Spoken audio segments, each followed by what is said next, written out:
Jane Eyre by Charlotte Bronte. Chapter 1. There was no possibility of taking a walk that day. We had been wandering, indeed, in the leafless shrubbery an hour in the morning, but since dinner, Mrs. Reed, when there was no company, dined early. The cold winter wind had brought with it clouds so sombre and a rain so penetrating that further outdoor exercise was now out of the question. I was glad of it. I never liked long walks, especially on chilly afternoons. Dreadful to me was the coming home in the raw twilight with nipped fingers and toes, and a heart saddened by the chidings of Bessie, the nurse, and humbled by the consciousness of my physical inferiority to Eliza, John, and Georgiana Reed. The said Eliza, John, and Georgiana were now clustered round their mamma in the drawing-room. She lay reclined on a sofa by the fireside, and with her darlings about her, for the time neither quarrelling nor crying, looked perfectly happy. Me she had dispensed from joining the group, saying, she regretted to be under the necessity of keeping me at a distance, but that until she heard from Bessie, and could discover by her own observation that I was endeavouring in good earnest to acquire a more sociable and childlike disposition, a more attractive and sprightly manner, something lighter, franker, more natural, as it were, she really must exclude me from privileges intended only for contented, happy little children. What does Bessie say I have done? I asked. Jane, I don't like cavillers or questioners.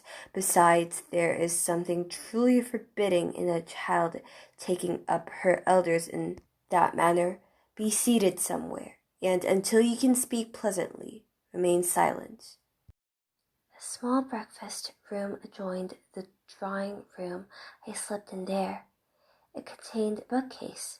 I soon possessed myself of a volume, taking care that it should be one stored with pictures. I mounted into the window seat. Gathering up my feet, I sat cross-legged like a Turk, and having drawn the red moreen curtain nearly close, I was shrined in double retirement. Folds of scarlet drapery shut in my view to the right hand. To the left were the clear panes of glass, protecting, but not separating me from the drear November day. At intervals, while turning over the leaves in my book, I studied the aspect of that winter afternoon. Afar, it offered a pale blank of mist and cloud. Near, a scene of wet lawn and storm-beat shrub, with ceaseless rain sweeping away wildly before a long and lamentable blast. I returned to my book, Bewick's History of British Birds. The letterpress thereof I cared little for, generally speaking, and yet there were certain introductory pages that, child as I was, I could not pass quite as a blank. They were those which treat of the haunts of sea-fowl, of the solitary rocks and promontories by them only inhabited, of the coast of Norway, studded with isles from its southern extremity, the Lindness or Naze, to the North Cape.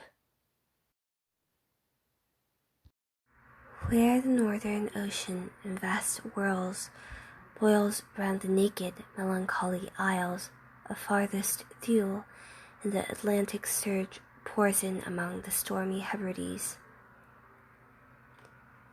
Nor could I pass unnoticed the suggestion of the bleak shores of Lapland, Siberia, Spitzbergen, Nova Zembla, Iceland, Greenland, with the vast sweep of the Arctic zone and those forlorn regions of dreary space.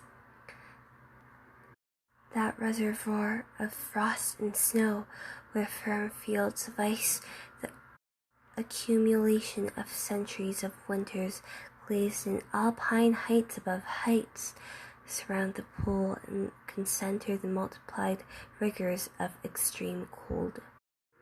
Of these death-white realms I formed an idea of my own, shadowy, like all the half-comprehended notions that float dim through children's brains, but strangely impressive. The words in these introductory pages connected themselves with the succeeding vignettes and gave significance to the rock standing up alone in a sea of billow and spray, to the broken boat stranded on a desolate coast, to the cold and ghastly moon glancing through bars of cloud at a wreck just sinking. I cannot tell what sentiment haunted the quite solitary churchyard, with its inscribed headstone, its gate, its 2 trees, its low horizon girdled by a broken wall, and its newly risen crescent attesting the hour of eventide.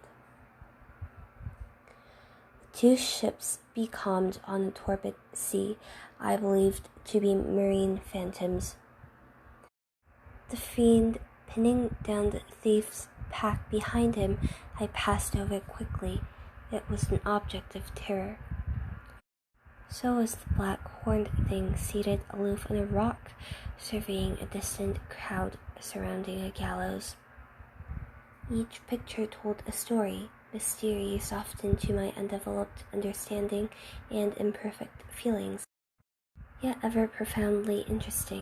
As interesting as the tales Bessie sometimes narrated on winter evenings, when she chanced to be in good humor, and when, having brought her ironing table to the nursery hearth, she allowed us to sit about it, and while she got up Mrs. Reed's lace frills and crimped her nightcap borders, fed our eager attention with passages of love and adventure taken from old fairy tales and other ballads, or, as at a later period I discovered, from the pages of Pamela and Henry, Earl of Morland.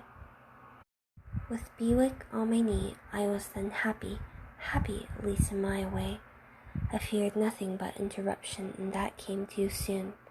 The breakfast room door opened. "Bow, Madam Maup!" cried the voice of John Reed. Then he paused. He found the room apparently empty. "Where the dickens is she?" he continued. "Lizzie, Georgie," calling to his sisters. "Joanne is not here. Tell Mamma she has run out into the rain. Bad animal." It is well I drew the curtain, thought I, and I wished fervently he might not discover my hiding place. Nor would John Reed have found it out himself. He was not quick either of vision or conception. But Eliza just put her head in at the door and said at once, "She is in the window seat, to be sure, Jack." And I came out